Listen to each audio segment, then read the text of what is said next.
Good evening, everyone. This is Jim with The Long Game. Glad you could join us. Tonight, we're going to talk about the Epstein Files, the full story. We're going to talk about the facts, the timeline, the law, the spy question, the named versus the guilty, the failure of the Fourth Estate, and why truth matters. Before we get into this, there's a couple of things that I really want to take us through, and you know, there's a couple of hard things that we're going to talk about. So we're going to have a little statement here that we read as we delve into this. But as Orwell said, you know, in a time of universal deceit, telling the truth is a revolutionary act. And it seems to me, the more that we've looked at the Epstein Files, I'll tell you, I don't know how you are, if you're like me.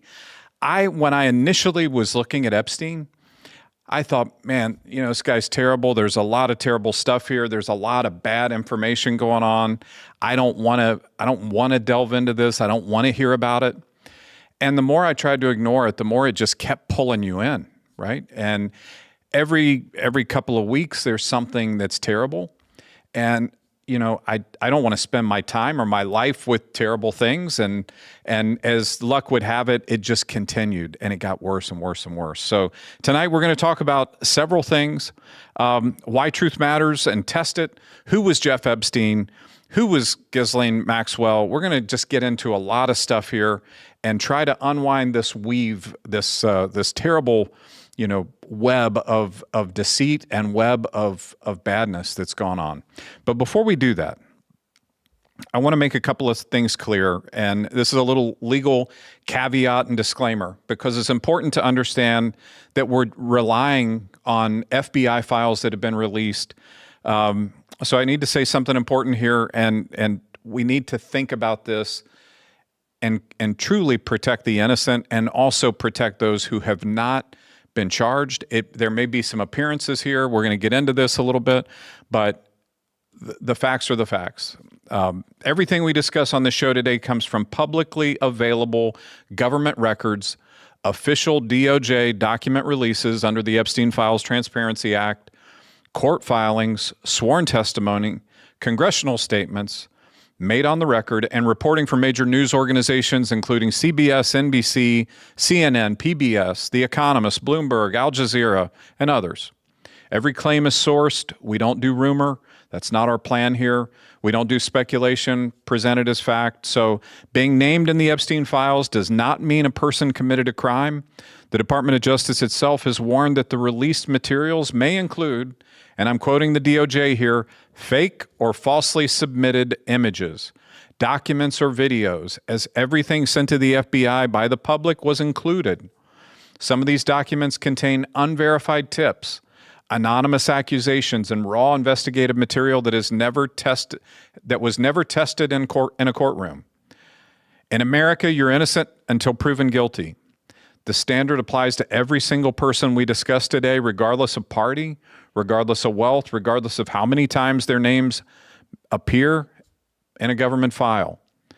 Appearing in an email chain, a flight log, or an FBI tip is not evidence of criminal conduct. Social contact with Jeffrey Epstein, while it raises serious questions of judgment, is not a crime. As of today, exactly 2 people have been convicted in connection with Jeffrey Epstein's crimes: Epstein himself in 2008 and Ghislaine Maxwell in 2021. No other individual's been charged. We report what the documents show. We ask the questions the documents raise. We do not convict anyone on this show. With that said, let's get into it. So, you know, for those of you, I see a couple of folks joining in here. So Wayne, Charles, good to see you guys. Glad you could make it. Why truth matters and why this story really tested. The first casualty when war comes is truth. And in this case, we've seen a lot of politics being played out with Epstein. You may have asked yourself, by the way, I did. I thought if there's so much in the Epstein Files, first Trump administration, the Epstein Files come up, and if all of this negative was out there, to convict Trump or convict any side. We've had two parties in charge of the White House and in charge of the Department of Justice. So a release at any time would have been likely were there clear and absolute certainty of guilt for certain folks. So, we need to talk about what the standard is and what standard will we hold ourselves to. It's not just the idea that when something salacious like this comes out that we have politicians trying to make hay with it. There is really, I think, from our very nature as citizens, there's, of course, it's like watching a train wreck or watching a car wreck. You see it and you can't take your eyes from it.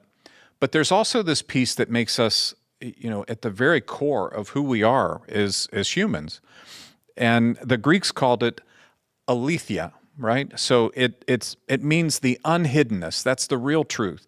How do you pull everything that's being hidden out and just leave the truth? After the concealment, what's left?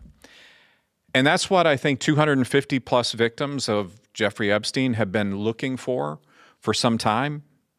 And the American system of justice has been built on this fact that facts are the important part, and that's how we actually try a person. We look at their guilt. As Adam said, facts are stubborn things, and whatever may be our wishes, our inclinations, or the dictates of our passion, they cannot alter the state of facts and evidence. And the Epstein Files really presents us with some of that evidence. So we get to see firsthand the communications, the inner thinkings, the inner workings of this system, and the network that existed and how it was tied together. So on this show, we really operate on this principle. Yeah, I know people do want to leave the whole Epstein thing alone, and there are many things that are out there. When we see the continued drop of information, I think for one, just as a citizen, I want to know what's happening, and I think it's bad for both parties. I think it's bad. This isn't a Republican thing. It's not a Democrat thing. There's just bad stuff. So we really want to operate on the principle of truth, and we want to see that we are distinguishing between the names in a file and them being guilty of a crime. Acknowledge that these unverified FBI tips are just that. They're unverified FBI tips. We think the full record should be released. So who was Jeffrey Epstein? Can we throw up the Jeffrey Epstein image?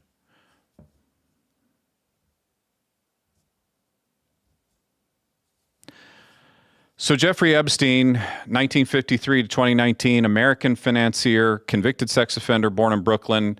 Despite never completing a college degree, he taught physics, mathematics at the elite Dalton School in Manhattan at age 21. He joined Bear Stearns on Wall Street, founded J. Epstein & Company, a firm that reportedly only serviced clients with assets exceeding $1 billion. Now, nothing wrong with that, right? If you are an expert in finance, he was apparently a great mathematician. Nothing wrong with doing that. You want the best clients, the clients who can spend the most money. That's for everybody. Wexner became a customer. Wexner is the founder of Victoria's Secret. Wexner granted Epstein extraordinary control, including the power of attorney over his finances. Epstein used that wealth, or his wealth, to cultivate a network of powerful figures spanning politics, business, academia, and royalty. He owned properties in Manhattan, Palm Beach, New Mexico, Paris, and the U.S. Virgin Islands. Can we get this fixed? I can't see it I can't see the actual screen. So he obviously was a man with many talents and with access to some pretty exclusive groups.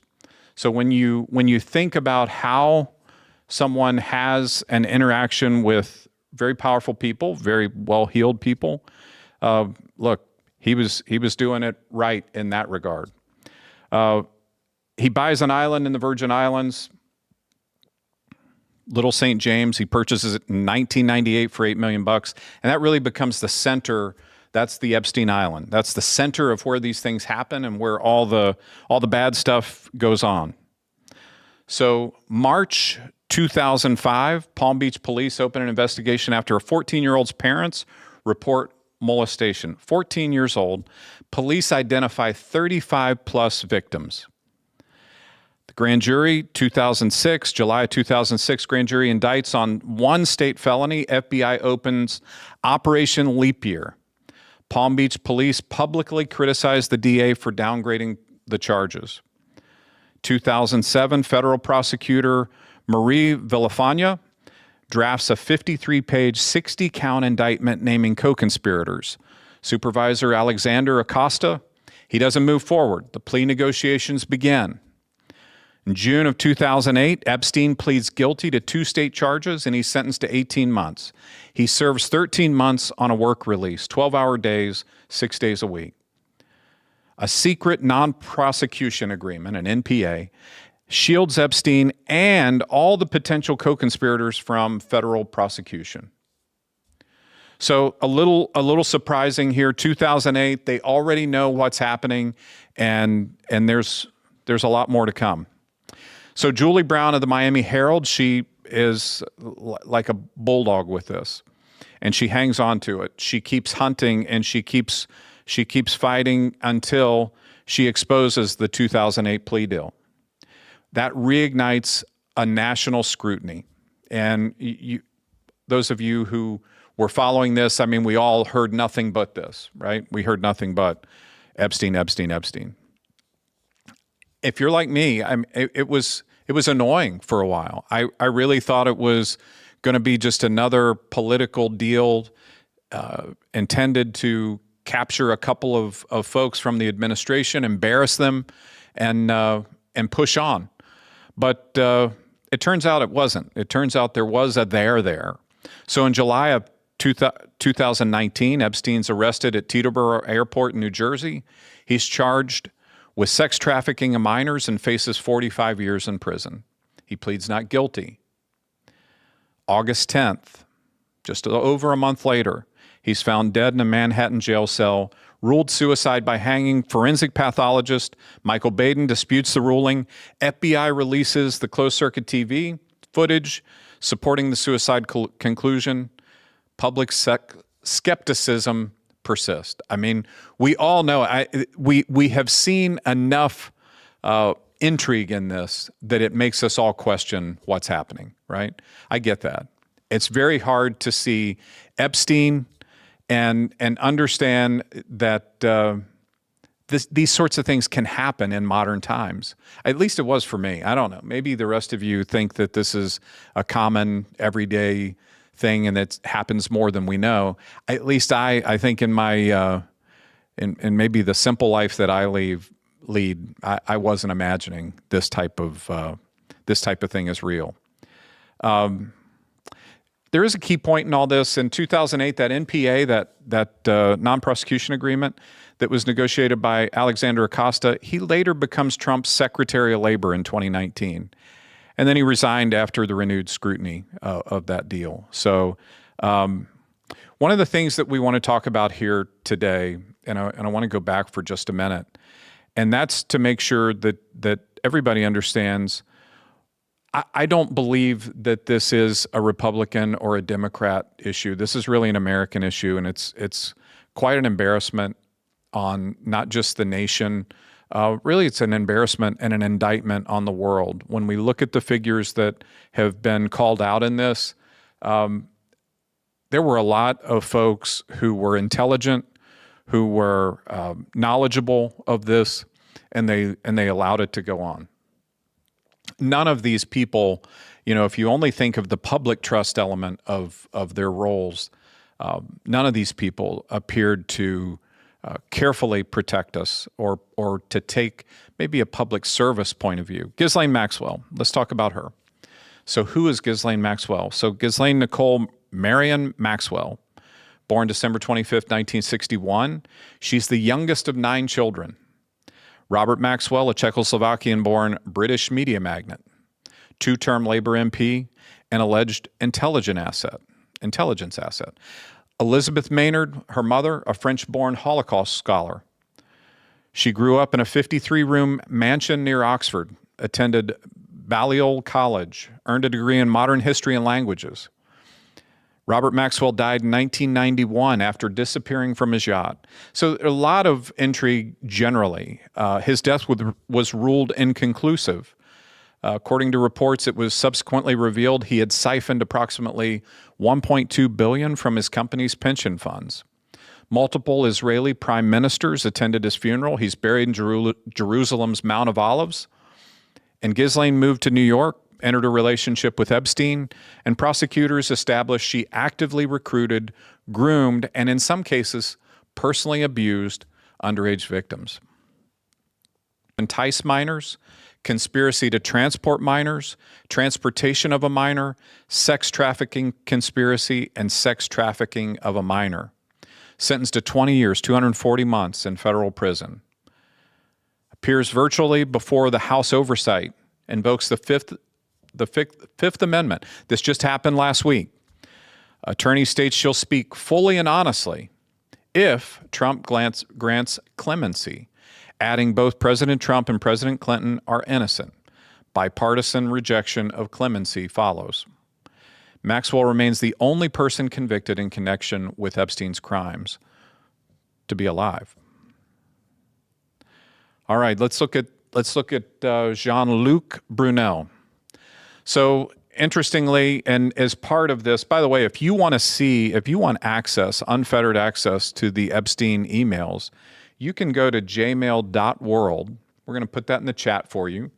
And there you can actually pull up and search. It's been well done. It's as if you are in his inbox. So you can pull the search function. You can do all sorts of things here. And I don't know if we can get that up and share that and let them have a look, but it is something really unusual. Jean-Luc Brunel, a French model, scout, and sex trafficker who ran some of the most prestigious modeling agencies in the world. He discovered supermodels, including Christy Turlington and Sharon Stone. He ran Karen Models in Paris from the late 1970s.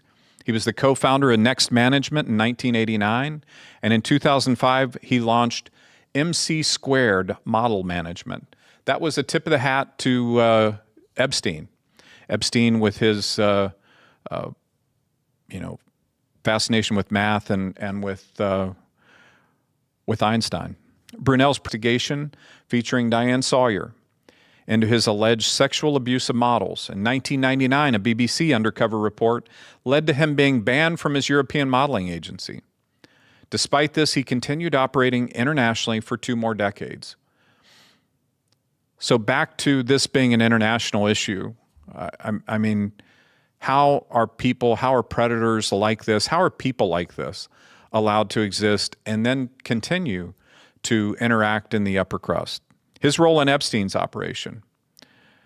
Brunel was not on the periphery. He was really part of the infrastructure. According to prosecutors and multiple accusers, Brunel served as the recruitment arm of Epstein's trafficking operation, using the modeling industry as a pipeline to identify, recruit, and deliver young women, some as young as 12, to Epstein and his associates in the guise of modeling opportunities.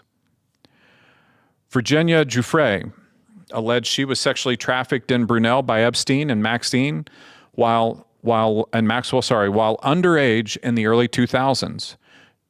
Giuffre testified that Epstein told her he had slept with over 1,000 women that Brunel brought in.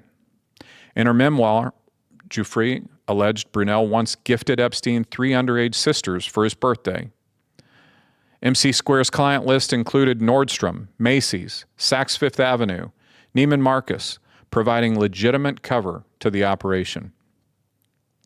Brunel also reportedly created identity models in New York City and One Mother Agency in Kiev, Ukraine, expanding that geographic pipeline internationally.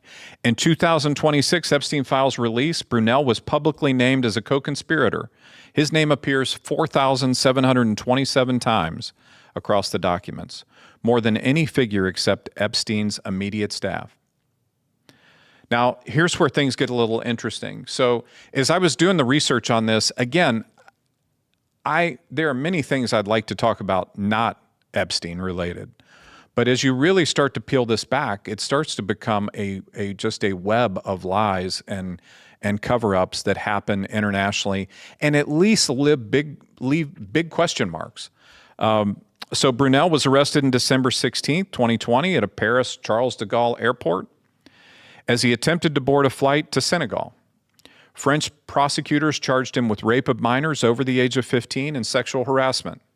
He was detained in La Sainte prison. On February 19, 2022, Brunel was found hanged with bedsheets in his cell. He was 75 years old. His death was also ruled suicide. The second key figure in the Epstein network to die by hanging in a prison cell while awaiting trial. He was not on suicide watch. Prison officials stated he died between guard rounds, which they say demonstrated strong will. So there's a little bit of a pattern here. People have information. Obviously, there's some uniquely strong tiebacks. It at least creates a question. Who all knows this? Who knows about these things? How much of this is a blind eye being turned? And how much do these big corporations that are continuing to source models from Brunel, are they aware? I don't know. Former Dutch model Thyssia Hoosman, who told Brunel raped her as a teenager, said, "It makes me angry because I've been fighting for years. The end was to be in court. And now that whole ending, which would help them form a closure, is taken from me." So there's definitely a strangeness to this, and it's eerie how similar his death is to Epstein's. So why does this matter to the story? So Brunel represented the operational layer of Epstein's network. He's the machinery through which victims are sourced. The modeling industry provided three things: access to vulnerable young women, a plausible cover story, and international reach. Brunel's agency operated in Paris, New York, Miami, Kyiv.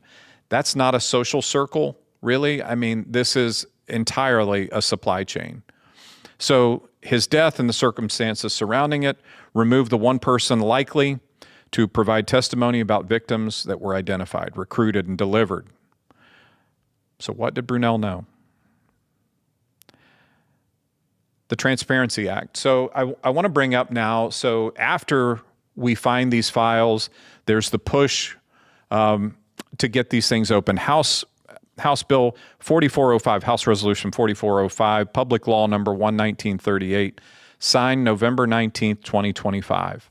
What that law requires, and you've heard a lot about this. Again, this is where I don't think the political gamesmanship is helpful or useful. We've heard the Democrats go on the attack against Trump that, hey, you said you were going to release these things, and you haven't released these things. We also have seen Trump make promises on the campaign trail that he was going to release everything, and then turn and say, well, there's really nothing to see here. There's a plausible reason for all of this, but I want to just peel the politics away from it for a minute. So the Attorney General, what this law requires, the Attorney General make publicly available in searchable and downloadable format all unclassified DOJ records relating to Epstein within 30 days. Now, that was probably a ridiculous ask. One, it's right at the end of the year. You're in the holiday season of Thanksgiving when you make this announcement, going into Christmas and New Year's, and you're giving 30 days for this to happen. It was 6 million documents. 6 million documents, that's a lot. I don't know any method where you could ask an agency to do this and deliver it in 30 days. But I think that they have done well, they've done some hard work of getting things released. There have been certainly some snafus. Anyway, 30 days, the law says, all investigation, prosecution, and custodial materials, all materials related to Ghislaine Maxwell, flight logs, travel records, manifest, pilot records, customs documentation, names of government officials and politically exposed persons, immunity deals, NPAs, plea bargains, sealed settlements, internal. Now, this NPAs and plea bargains are going to be important. We're going to come back to that later. Internal DOJ communications about decisions to charge or not charge, documentation of Epstein's detention and death, including autopsy reports, all metadata concerning destruction, deletion, concealment of evidence, No record, this is some of the critical language here, no record shall be withheld, delayed, or redacted on the basis of embarrassment, reputational harm, or political sensitivity, including to any government official, public figure, or foreign dignitary. Permitted redactions. Victim PII. So all their personal information, where they live, their email addresses, their contact. Active federal investigation materials, narrowly tailored. Graphic violence, classified national security information. So how it became law, the political fight, there was a fight that went on, right? We all kind of witnessed this. Bipartisan sponsorship. So Ro Khanna, Democrat from California, and 23 co-sponsors, 22 Democrats and 1 Republican. Thomas Massie, Republican from Kentucky. House leadership initially blocked a floor vote. On September 2nd, 2025, Massie filed a discharge petition. Now, this is one of those acts that's usually not successful. It's a procedural move. It requires 218 signatures to get it onto the floor, and they reached 218 signatures on November 12th. It was signed by 4 Republicans, Boebert, Green, Mace, and Massie, and 214 Democrats. The House Rules Committee had previously rejected a motion 8-4 along party lines to bring the bill to a vote. Don't understand that. I don't know the reasons why. I know what they say, and we'll talk about that in a minute. The vote passed 427-1. So once the vote was brought to the floor, 427 of the 428 present voted. Clay Higgins, Republican from Louisiana, is the single member who voted no. We're going to talk about him a little bit later. Senate passed by unanimous consent on the same day, and Trump signed into law on the 19th of November. All right, so the idea that a vote like this gets held up, let me just go back to why did this not get brought to the floor without some, maneuvering. One of the things that the speaker has brought up is that this is not the right way to do it. And similarly, Massie, who was a supporter of the speaker's approach, said, hey, we've already released 60,000 documents.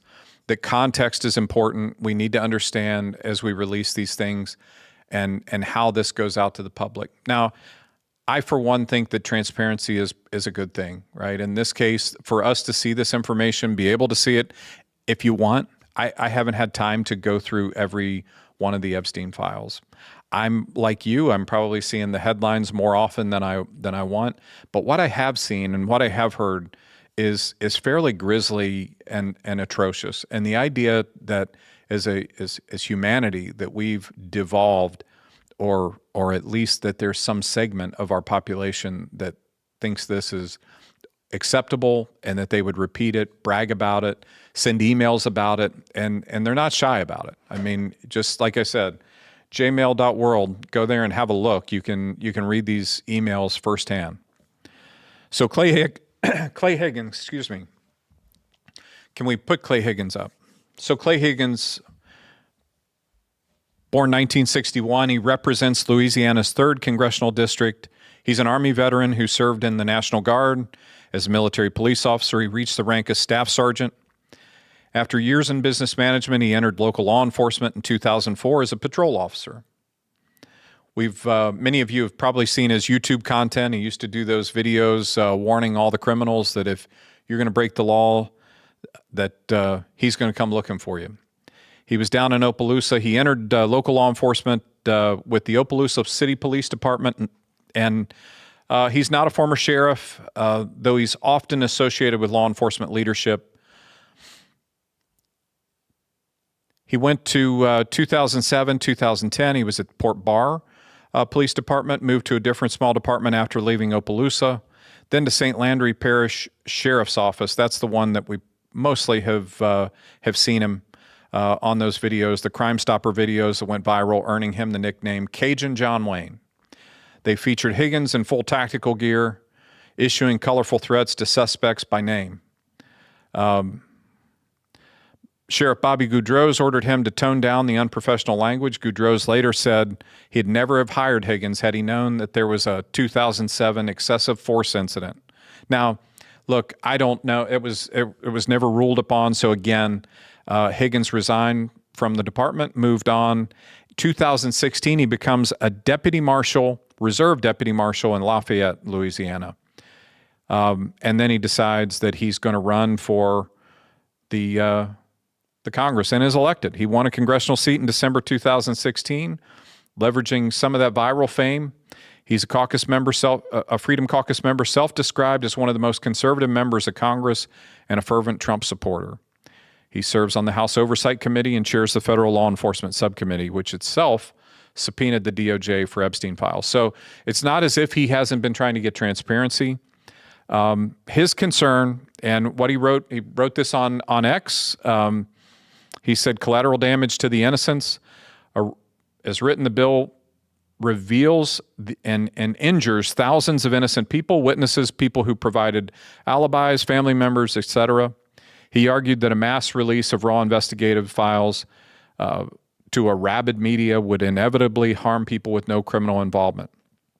And there's always a concern of that you end up with people who are being challenged or simply guilt by association, and we know that not to be true. Due process concerns, he framed it as abandoning 250 years of criminal justice procedure in America, the principle that unvetted investigations should not be dumped publicly because they contained unverified tips and accusations. And, sometimes that relationship between who releases information gives it credence. Oh, the FBI released some documents that said, even though they haven't been verified. And maybe people miss that proviso that comes with the documents to say, hey, this document release may have many fallacies, many errors. He also preferred the Oversight Committee approach. That's the release of 60,000 plus pages as a more controlled alternative. He said he'd vote yes if the Senate added stronger privacy protections for victims. Now, I agree with everything he said. The one argument maybe that harms him is there was already in that bill, and we read it, if you remember back at the beginning, that PII section that protected that personal information. So, however, that 1 month problem, and I want to go back to that 1 month led to some failures in DOJ execution. Morgan Lamondre, executive director of Louisiana's largest sexual assault survivors organization, noted, by the way, that Higgins referenced witnesses and family members, but made zero mention of the 250 survivors. Okay. I don't think that he intended to do that. I think he was thinking about the survivors, the family members, and the witnesses. You don't always have to say it to imply that that's exactly what you mean. The problem that we have is that when the DOJ actually released its information, that first tranche, it released a bunch of PII, a bunch of personal information from the victims, some photos, some images, 16 different documents that ended up getting pulled back that they haven't really been able to explain, as well as I think they did make the correction and pull those things that should not have been released off. The context to think about Clay is he's a very loyal Trump guy. I don't think there's a problem with that. I think that he is likely, and I'm trying to avoid making my own assessment here, but I'm going to give you a little insight. I think he's probably a law and order guy. He's probably, as he says, the most conservative guy, so he wants to see things follow. This is a little hard for me. I don't know about you guys, but when I look at this and I think just how many people did it take to play into this, for this to go on for years, and he may be as amazed as I am that these sorts of things can happen. However, a guy with with his professional past, in the bill there was protection for those PII folks, or for the PII of those people. The execution was done poorly initially. It's been fixed, and they're trying to get out the rest. So, so far they've released 3.5 million documents. There's 6 million documents total, and I think they have They have explained, well, let's just look at the timeline. 19 December 2025, so less than a month after they released the initial batch, 500 plus pages entirely blacked out. 16 files temporarily disappear, bipartisan criticism. January 30th, they released 3.5 million pages, 180,000 images, 2,000 videos. Claim compliance, but the DOJ identified 6 million responsive pages and released a little over half. They say the rest is duplicative. It's possible. It could be an email and a response. I don't know, but it seems to me that the law does say to release everything. And in light of how this has been handled so far, it's probably better for them to release everything. February 2026, Congressional Reading Room opens. Representative Massey and Kahana, they reviewed the unredacted report. The report had 6 redacted names of people likely incriminated. DOJ tracked congressional search queries, sparking bipartisan accusations of spying on lawmakers. So the DOJ's been watching what exactly these lawmakers look at, what they search. I don't know why. I can't explain it. DOJ should answer and tell why they've done that. All right, so Section 6 tonight, named in the files is not equal to guilty of a crime. All right, that's really important to understand because like anyone's email, I guess Epstein probably, ordered stuff off Amazon too, or he had emails that went to other providers, other legitimate businesses, things that were going on. You can't have a criminal enterprise without some, you had to have a shop, right? Some place you're sending emails to. So don't just think that because someone's named in the emails that therefore they're guilty. There are 3.5 million pages of material so far, including FBI tips from anonymous callers, Epstein's personal emails, news clippings he saved, court documents, public complaints.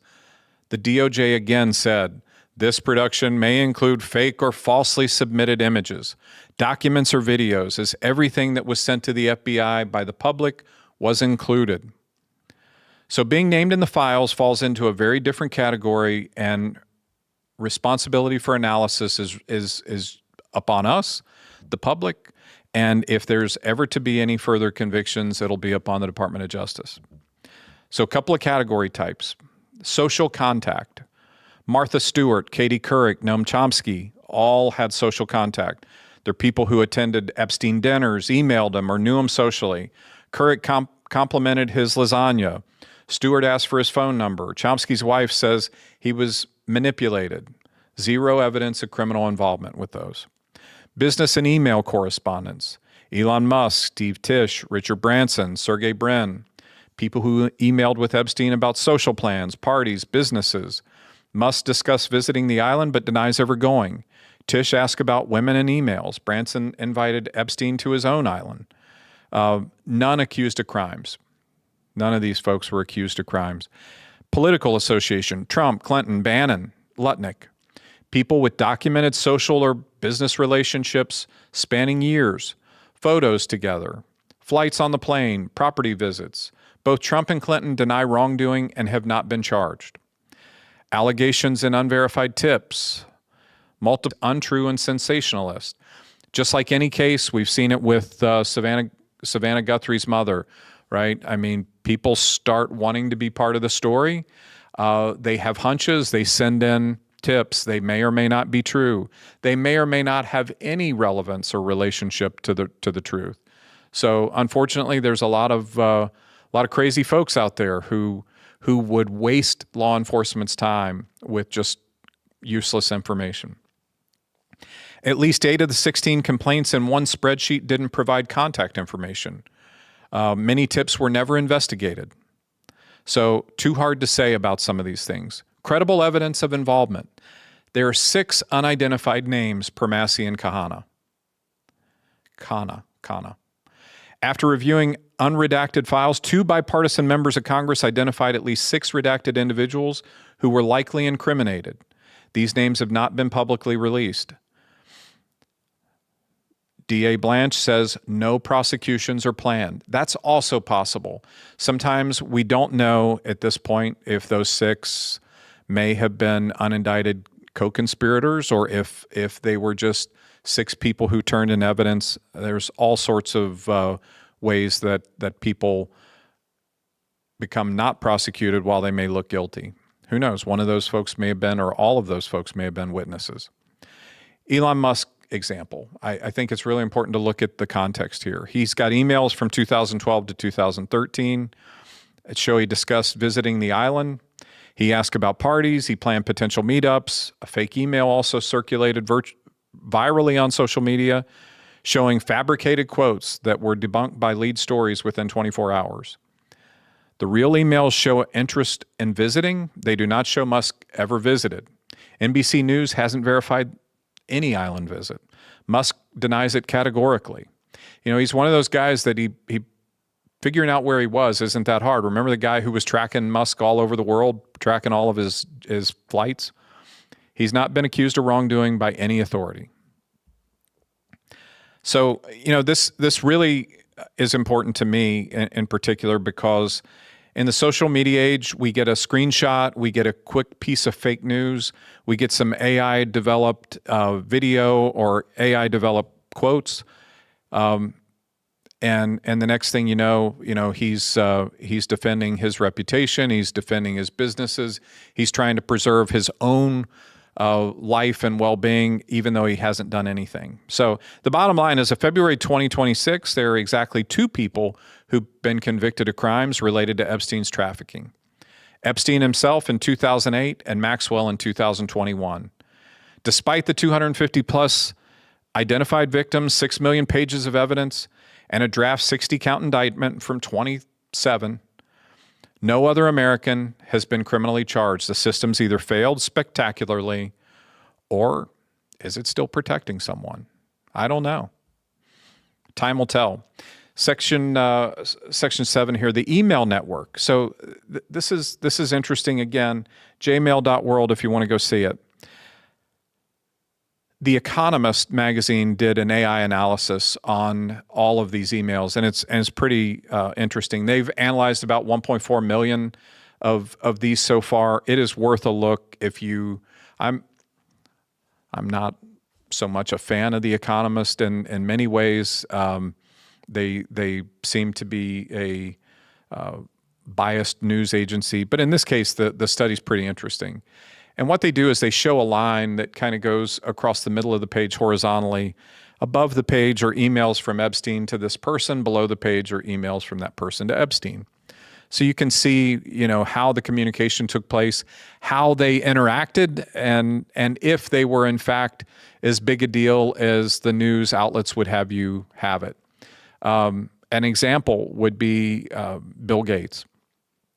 I looked at the Bill Gates conversation. I was surprised because it seemed as if, from everything I was hearing in the news, that Bill Gates must have been talking to this guy every day. And truth be told, there's a fairly small number of exchanges. However, they do continue to meet up. Now, I don't know what that means. You take that for what it's worth.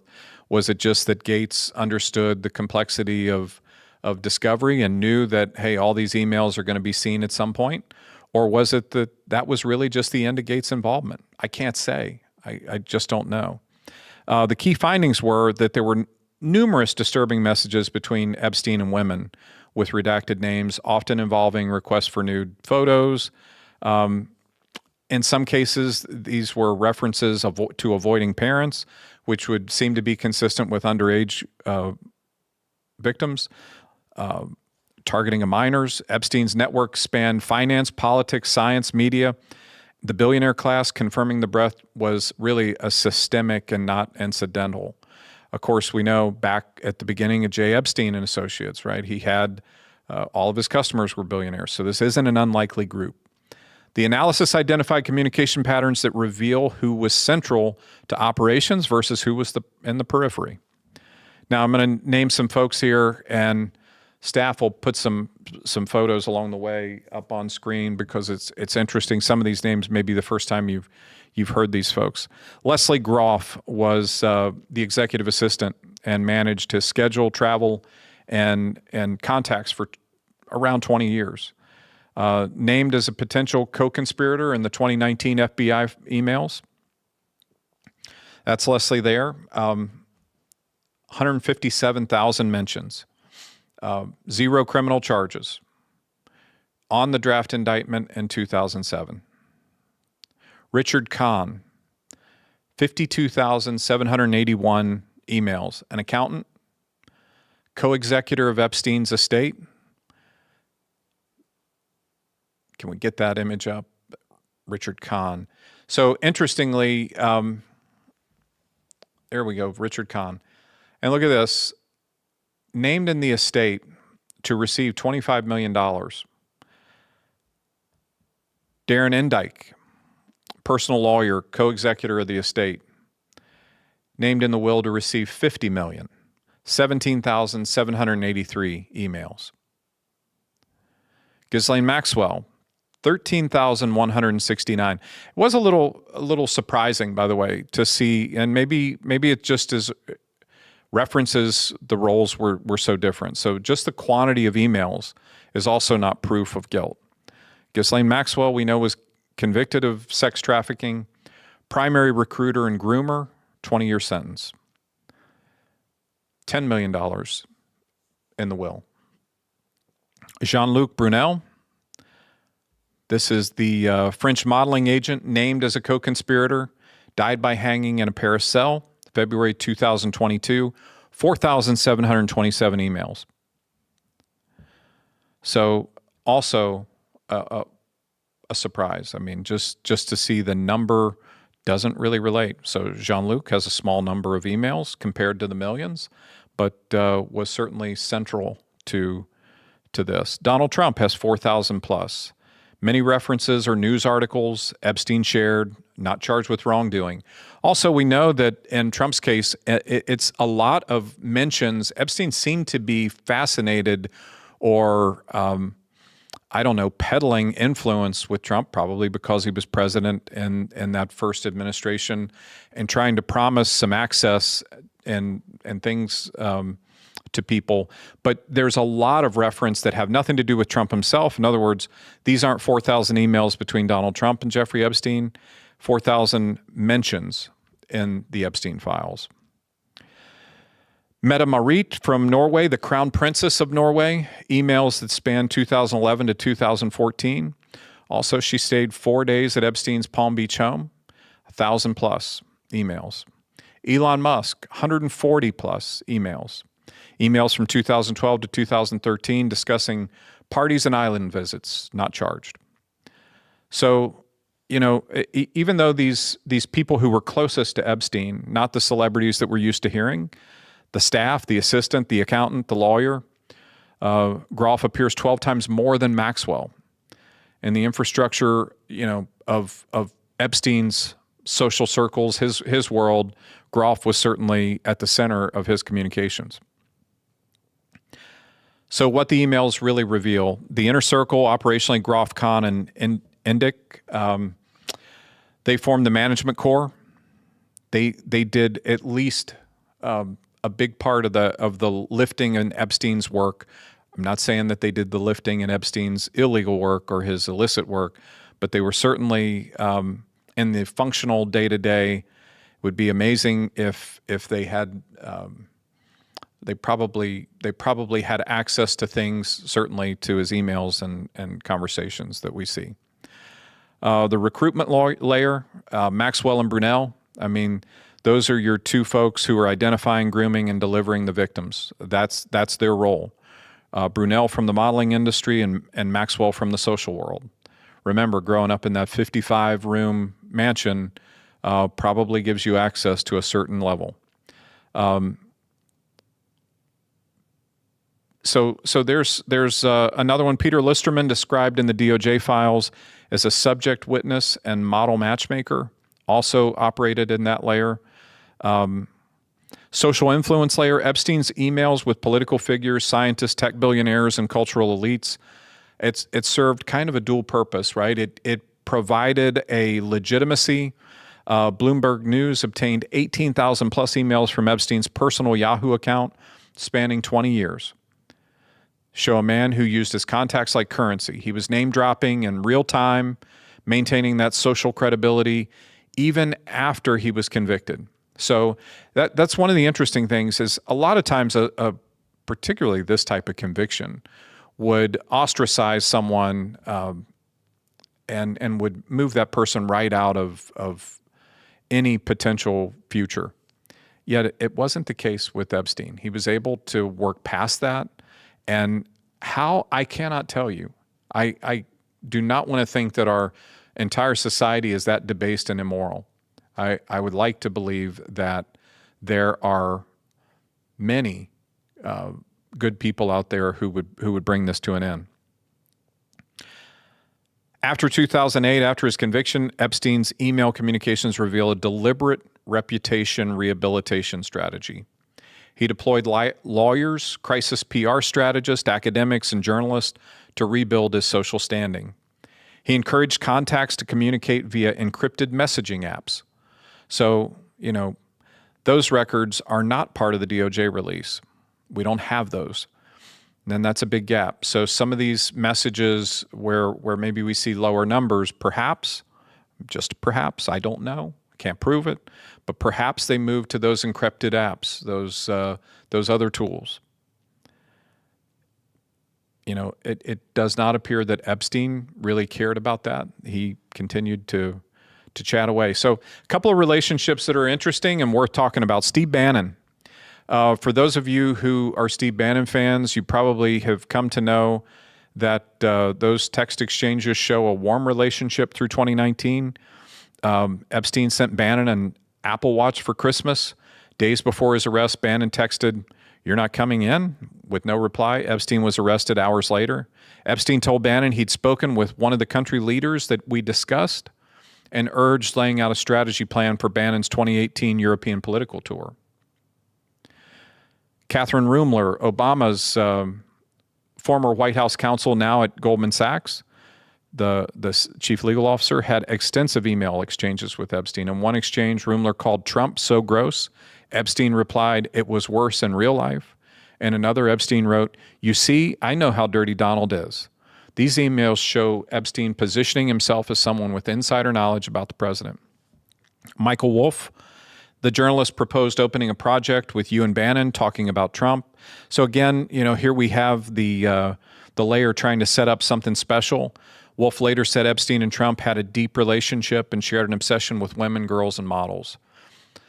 Sultan Ahmed bin Sulayem, the Emirati billionaire, CEO of DP World, former CEO, he stepped down this past week, was one of the newly unredacted co-conspirator names. His emails to Epstein included what Ro Kahana described as sexual boast about women and reference to a torture video. Epstein responded, "I love the torture video." These people are freaking disgusting. Epstein and Howard Lutnick, Trump's commerce secretary, emailed Epstein in 2012 to 2013 about meeting for dinner in the Caribbean and asked if for Epstein's location to give to his boat captain. His wife Allison followed up with Epstein's assistant Groff, providing their yacht name. This contradicts Lutnick's public claim that he found Epstein disgusting and cut ties in the mid-2000s. Russian diplomat Vitaly Churkin, the UN ambassador, met with Epstein regularly in New York. Epstein offered to help Churkin's son find a job. In an email, Epstein indicated he had advised Churkin on how to deal with Trump and offered to provide insight to Lavrov and Putin after Churkin's 2017 death. So there's just a disgusting layer here that is remarkable. There's certainly some more than a little discomfort and why we are still searching for answers. We could go on and talk more about these people in depth. I don't want to give them really the time of day. I do want to say that there are some places that we've seen some folks having difficulty, right? We do notice that in Great Britain, we've had a couple of folks forced out. So again, like we just said there, Sulayem in the UAE, is out, named as a co-conspirator, publicly identified by Congress as one of the individuals whose names had been improperly redacted. Business partners distanced, British investment platform, Canada's second largest pension fund. So, there are definitely, for Sulayem, he's going to have some things. No statement's been made by him, so I can't really comment on it. Just know that there's nothing, or if there's something there, it's in the future. Now, quickly, we're going to hit a couple last things before we close out for tonight. Epstein and Maxwell, there's been a lot of discussion around, were they intelligence assets? So certainly Maxwell's intelligence ties are really well documented through her father's ties, that is. Multiple biographers talk about his being an asset for Mossad. His funeral was attended by Yitzhak Shamir, the Israeli PM, who eulogized him. He's buried on the Mount of Olives in Jerusalem. Gordon Thomas published Robert Maxwell's Israel's Super Spy, detailing all of these connections. So certainly there was proximity. There was a possibility. Former intelligence officials have made claims. Ari Ben Manash claims to be a former Israeli military agent, told reporters he met both Epstein and Ghislaine in the 1980s through Maxwell, and that they were running a honey trap operation. A honey trap, everybody probably knows what that is, but that's where you entice people that you want to later blackmail into illicit activity with, usually it's some sort of sexual bribe. You get it on camera, you've got pictures, I'll ruin your life, I'll show your wife, I'll show the family, I'll show your husband, whatever the case. FBI memos reference this theory. In 2020, there's an FBI memo from the Los Angeles field office that reports a source who believed Epstein was co-opted, Mossad agent who had been trained as a spy. This was a source belief, not an FBI conclusion.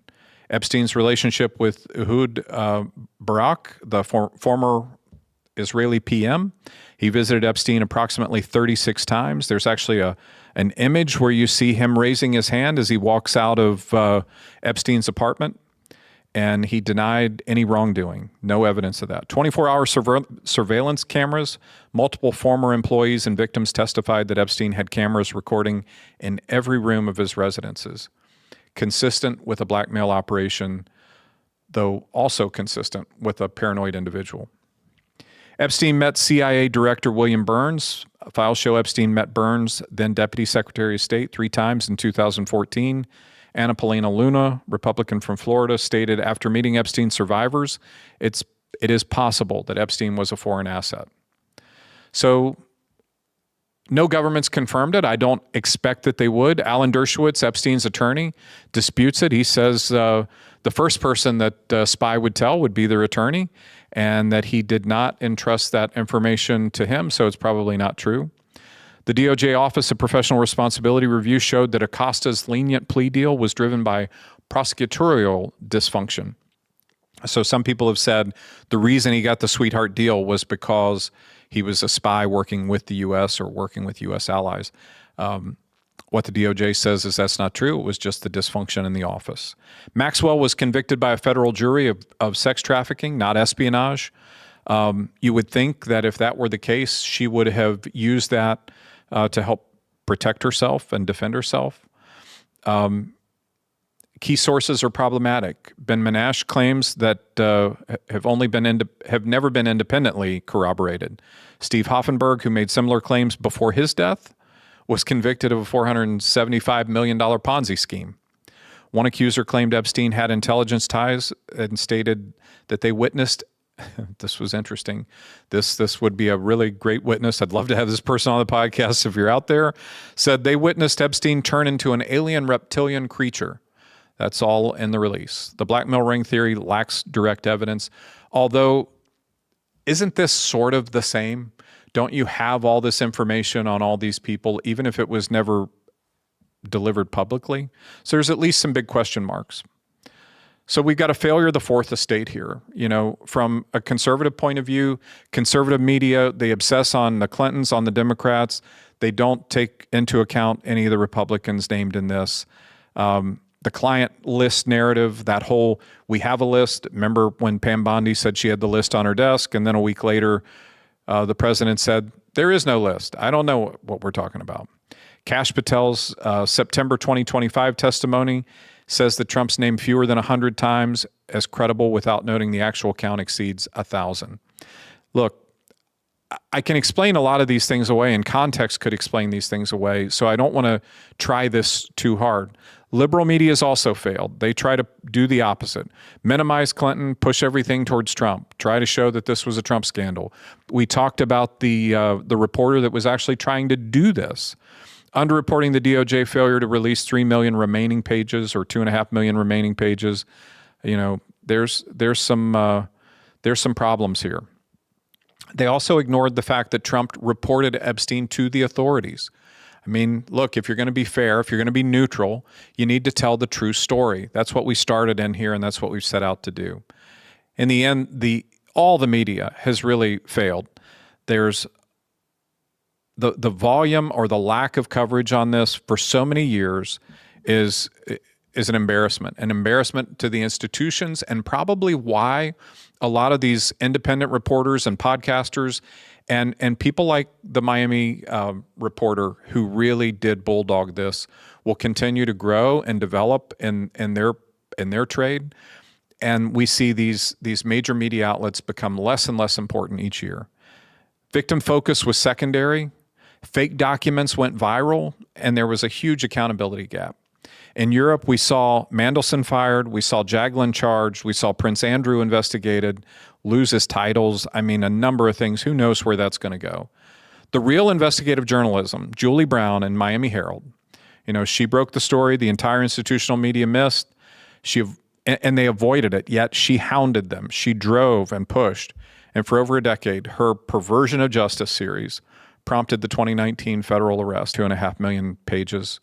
I don't care if they're duplicates. Put them out there, end the discussion, end the question. Don't let it linger. The 6 redacted names, I want to see them. Let's know who are these 6 likely incriminated folks that Massey and Khanna are talking about. No additional prosecutions. Why? Why are these 6? What happened to that 60-count indictment? I mean, we deserve at this point an explanation.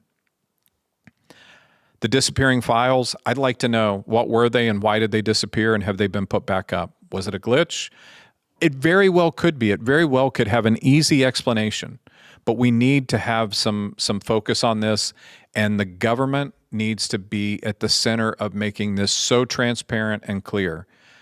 The non-prosecution agreement in 2008, why were all the potential co-conspirators shielded from prosecution? Who were they?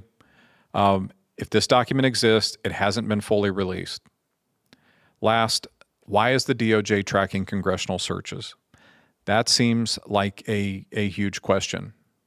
Now, as we said here today, and at the end of 2025, Trump had a disapproval rating on this topic, on the handling of the Epstein files, of 55%, 26% approving. As of January 26, he had a 56%